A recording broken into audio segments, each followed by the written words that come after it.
À présent, la commune de Wakunguna, dans le département de Kaolack, produit une forte quantité de riz au niveau de la vallée de Koutango. Sur place, le groupement Badia exploite les 25 hectares. Les rendements obtenus sont satisfaisants, plus de 5 tonnes à l'hectare.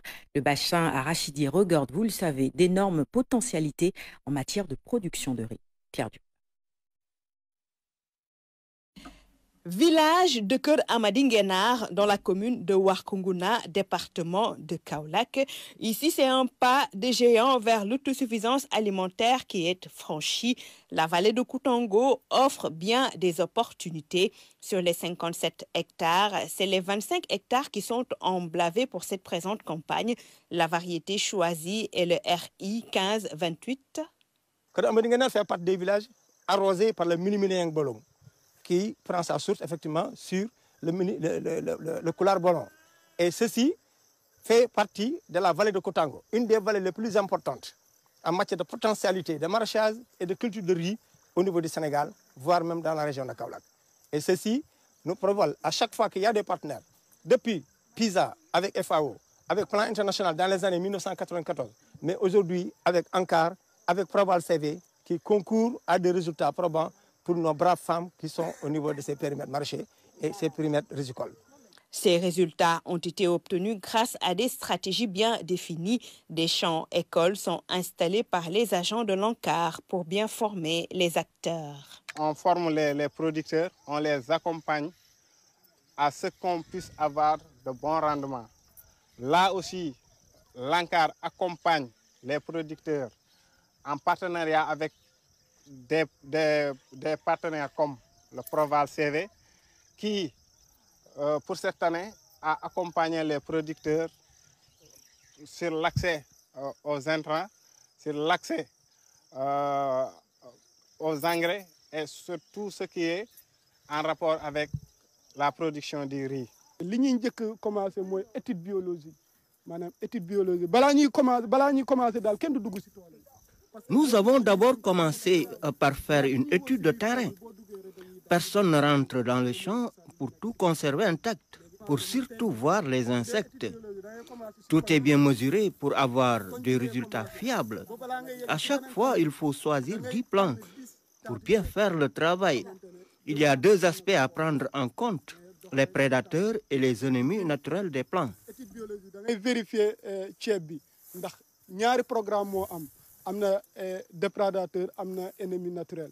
Pour améliorer davantage les rendements, l'accompagnement se fait sur plusieurs niveaux. Des pratiques agricoles innovantes sont proposées. À partir maintenant du champ d'école qu'ANCAR a installé, on est venu faire une visite d'échange qui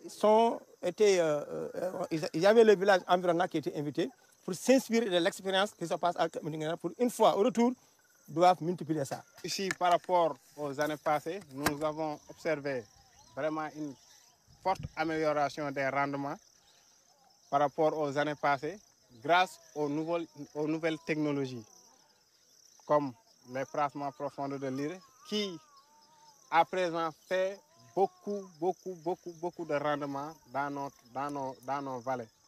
Ces acteurs à la base saluent les efforts consentis par toutes les parties prenantes pour la valorisation et l'exploitation de ces superficies. Ici, le riz cultivé a changé bien des vies. Ces champs de riz sont toute notre vie. Nous n'avons que cela pour vivre. Depuis que nous avons l'ANCAR comme partenaire, la production ne cesse d'augmenter. Nous consommons le riz que nous produisons, une partie est vendue et c'est ce qui nous permet de prendre en charge nos maisons, nos familles, nos enfants. Dans le village, personne n'achète plus de riz. Nous ne connaissons même pas le prix du kilogramme. Hormis la riziculture que nous pratiquons, nous faisons aussi du maraîchage. Des choux, des patates et de l'oignon sont aussi cultivés. Dans cette zone, les femmes et les jeunes ont du travail. L'extension des surfaces emblavées est souhaitée, aussi un appui en matériel agricole, en intrants de qualité et en quantité pour booster la production. Autre facteur bloquant constaté, le développement de la TIFA. Notre principal problème, c'est la TIFA. Donc peut-être les autorités, via cette intervention, donc, vont peut-être nous appuyer pour la disparition de notre ennemi commun, mais aussi de nous accompagner en matériel. En attendant, un travail considérable est fait avec les moyens du bord. Cette vallée de Koutongo est exploitée par un groupement dénommé Badia, composé de 105 femmes, aussi des jeunes. Les rendements attendus des 25 hectares cultivés sont estimés à 136 tonnes, soit 5,447 tonnes à l'hectare. Hormis le riz cultivé dans la vallée, du riz de plateau avec des variétés adaptées dans la zone, grâce à l'appui et à l'accompagnement de l'ANCAR et des autres partenaires, l'amélioration de la production et des revenus des producteurs passe par une modernisation des bases productives telles la semence qui, à elle seule, contribue à hauteur de 30% du rendement.